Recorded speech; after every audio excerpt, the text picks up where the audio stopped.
Hello. I'm wanting to learn how to close the gap on something. I know what you were talking about earlier was to focus on what you wanted. And sometimes I get caught up in what is and how can that, shall I give you an example? We want to hear it, but before you do, we want to beat you up a little bit. Okay. By saying to you, it's a simplistic statement, focus upon what you want. It's so simple, and yet it's something that so many people have a hard time doing, because the circumstances that made you want it are still available for you to give your attention to and to use for your justification for wanting it. We want to put a question to you, and we really think it's worth pondering for a while. Okay. A bit. Okay.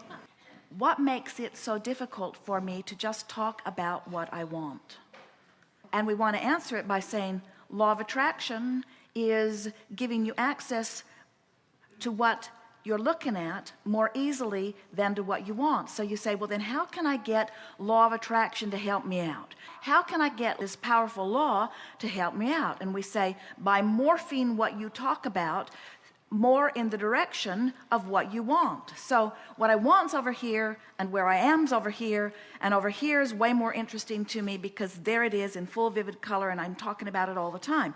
What I want's over here, but what is over here. And we say, so if you could talk about what is on the outer edges, what is on the outer edges, what is on the outer edges, what is on the outer edges, then you could more easily morph yourself into talking more about what you want. Give us your example. I want my trust to be available to me. It is now at Wells Fargo Bank, and I have no communication with them. And I'm wanting to... But you hear what you just said. Okay. And that's all right, because that's the way it happens. I want this, but I've got this. That's what you said. So we spent minutes before you said that saying, talk only about what you want, talk only about what you want, talk only about what you want. And you said, okay, I'll talk only about what I want. I want my trust to be available to me, but it isn't. And we say, talk only about what you want, talk only about what you want. And you say, okay, I've got it. I want this, but I've got this. And we say, talk only about what you want, talk only about what you want, talk only about what you want. And you say, okay, I want this. Yeah, it's so hard. I want this, but can I just tell you what's happening? And we say, talk only about what you want, talk only about what you want, talk only about what you want. And you say, but... okay, I want this, but I've been trained to notice what's going on, and you can't help but notice what's going on. We say, talk only about what you want, talk only about what you want, talk only about what you want. Okay. This could be a much shorter seminar.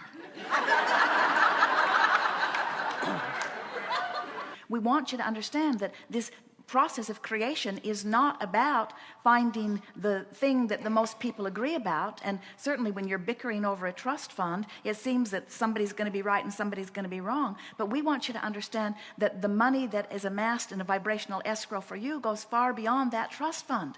And when you squabble over the paltry trust fund, you pinch yourself off from the resources that are over there waiting for you. And that's what's got you choked up over this. Thank you. You see, you've been doing it for a while, but you just have to only talk about what you want. Only talk about what you want. Only talk about what you want. We know this is repetitive slightly. Only talk about what you want.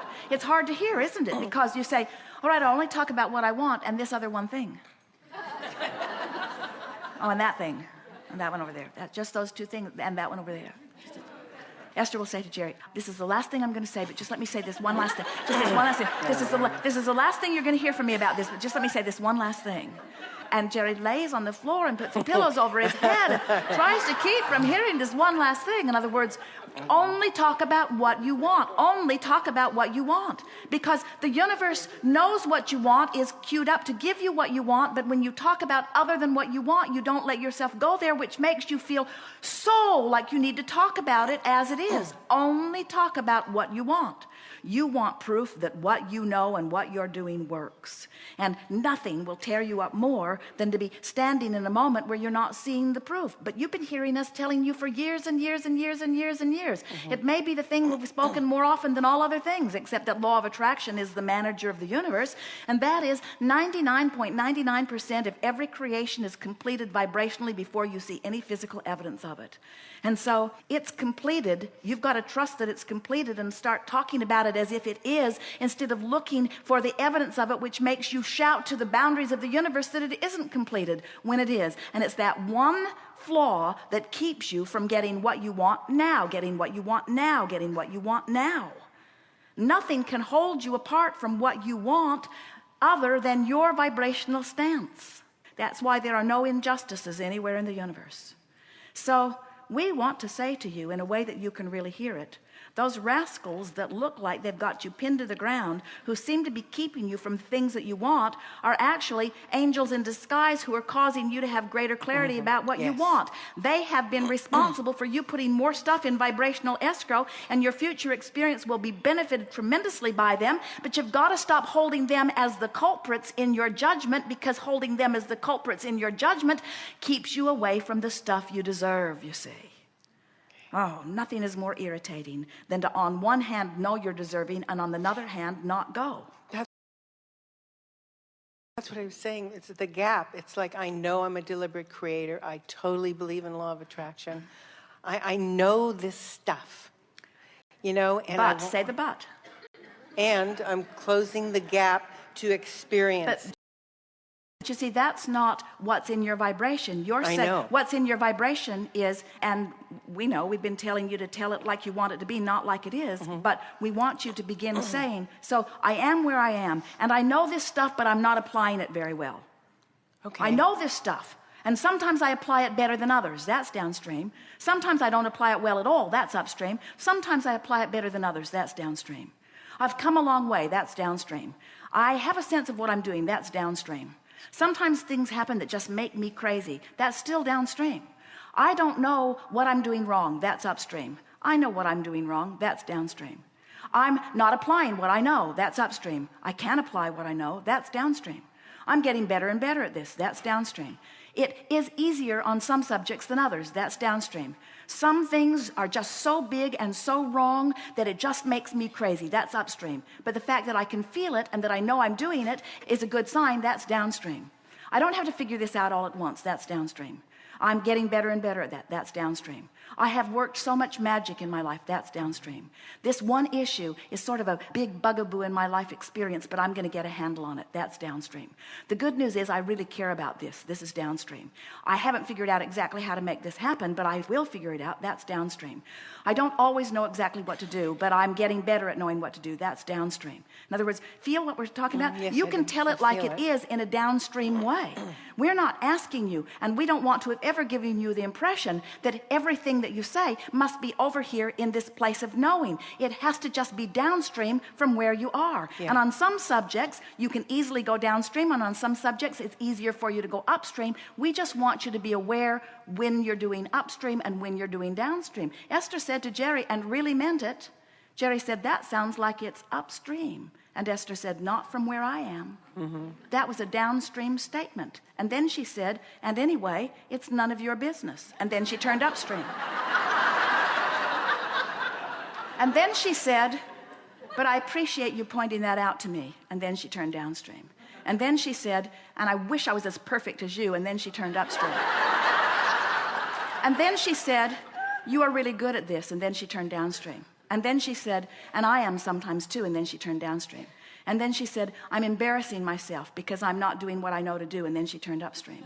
And then she said, but I am where I am. And then she turned downstream. And then she says, I'm figuring it out. And then she turned downstream. And then she said, and Abraham or nobody else has ever been holding me to the standard that I always have to be turned downstream. I get to sift through the data too. I get to have experiences too. I get to give birth to more desires too. I get the benefit of all of this contrast too. I love having an experience where something happens that makes me clarify and focus and think about what I want in a very powerful way. I love that life is giving that to me now. At this stage of life, who would know that something so big could happen that would cause me to actually begin to focus in a powerful way? I can see that I was getting sort of lackadaisical in my focus, and it's nice that something has happened that has given me a reason to focus in a way that's got me really, really wanting something that I'm really, really not getting. And I can really, really feel this because it's really, really important to me, because it's a really, really big aspect in my life. And because it's such a big aspect in my life, I can tell when I'm focused downstream and when I'm focused upstream like nothing before that's ever happened in my life. And aren't I grateful to have an experience like that? Isn't it nice to have something that's so big and vivid? Aren't I glad that it's not limp? Aren't I glad that I'm not wondering, wonder if that thought was upstream or downstream? Isn't it nice that it hits me in the gut? It's very clear whether it's upstream or whether it's downstream. And isn't it nice that I have guidance within me? And isn't it nice that now I have given birth to something that is so much bigger than anything that I would have ever given birth to before? And now this very big thing that I've given birth to is over there, and it's calling me, and all the resources of all the universe are over there where what I want is, calling me toward it. No competition about it. It's just, Esther, come this way, Esther, come this way, Esther, come this way. You can't get it wrong, and you can't get it done. It's time to stop making such a big hairy deal about all of this and just go with the flow with the thoughts that feel good. Just reach for thoughts that feel good, and don't try to use this or anything else in your life to prove anything to anyone. Just show yourself that you can feel good, because feeling good is what is natural to you. And then just receive the natural consequences of consistently feeling good about the majority of things that you're thinking about. And if you should catch yourself in the act, stumbling over something, thinking about something that's upstream, and if somebody else, smart alecks that they're all around you, point out that you're upstream, just say, I might very well be upstream, but I am aware what's upstream and downstream, and I am mostly on a downstream bent, and I am doing my best to get downstream on most subjects as much as I can, and I'm doing really well, and look at how my life is turning out, and hasn't this been fun, and isn't this one wild ride that I am having? Isn't it fun? Wouldn't I rather be on a river that's really flowing and be a little out of control than be in a stagnant pond? Isn't it nice that my river is flowing, you see? Yeah. So you're doing just fine, and you'll look back at this after you get down the stream a little ways, and you'll wonder what all this angst was about. But we don't want to ever give you the impression that the fact that you're in the middle of a sort of tug of war makes you wrong. It's just part of the processing of life. We're just wanting you to relax and take the pressure off yourself sooner than later, you see. Nobody else is going to take the pressure off of you. Nobody else is going to adjust their behavior just so that you can feel good. Even though by many standards it might be the right thing to do, they're not in this for you. They're in this for them, you see. Good. Thank you. Thank you so much.